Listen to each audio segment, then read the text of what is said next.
Good morning.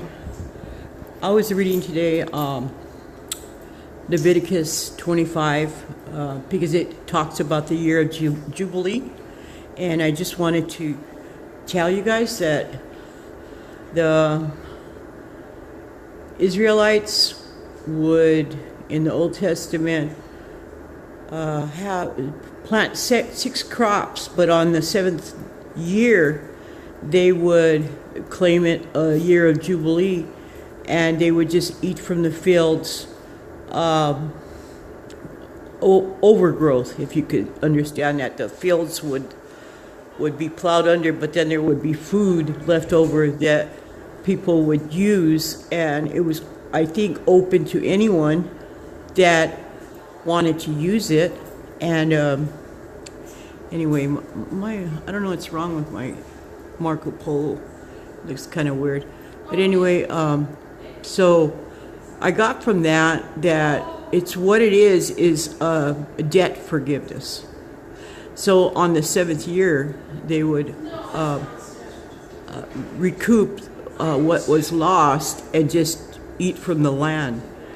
And some people were servants for other people, and they would also get a debt forgiveness, which meant that after the 7 times 7, or 49, on the 50th year, they would get total debt forgiveness. Say they owned a piece of property, and they had to let it go for a few years because they couldn't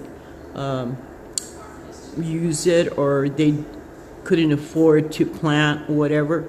So what they would do is they would lease it out or sell it to someone for money, and they would but on the seventh year they would have the opportunity to buy it back within that year.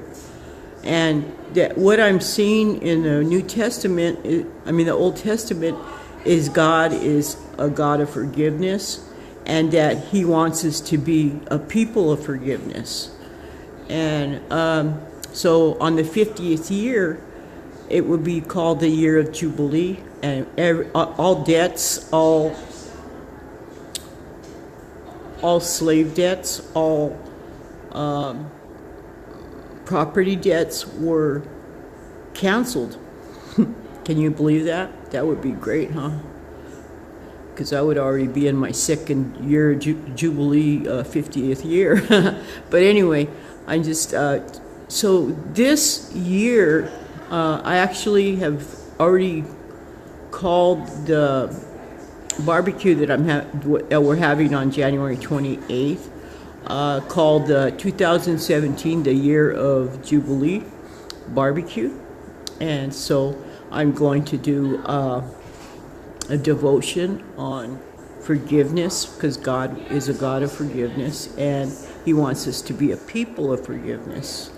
And that means, and He actually wants, since He's already proclaiming this year of Jubilee, I'm not the only one that's talking about it, but I have a friend that also just did a devotion, and I didn't even know about his devotion when I started doing my devotion on the year of Jubilee. And so I know that this is a God-inspired prompting of the heart. And so I'm going to go and be excited and run with it. Just think if for the whole year, every situation that we are in that maybe was not a good situation, or we felt like it wasn't a good situation, what if we could actually, at the point of unforgiveness or bitterness, we actually just became forgiving.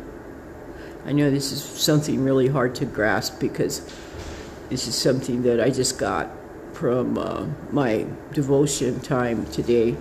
What if this year could be a year of forgiveness?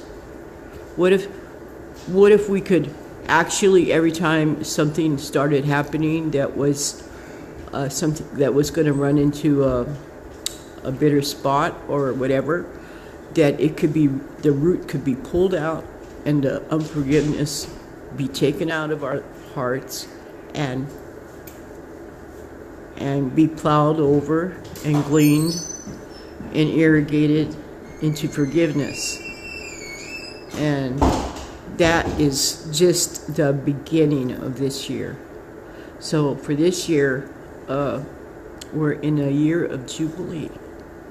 And I'll have more with you on that. And also I'm going to tie it into the breakthrough that I was talking about yesterday, that Chris originally brought up. I think that's what it was.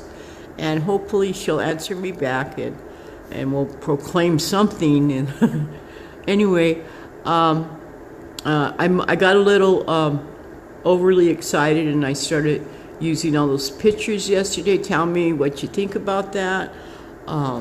Hopefully, Becky, you could be, I don't know how busy you are, but I'd like to see you in on this action. We're going to have a good time.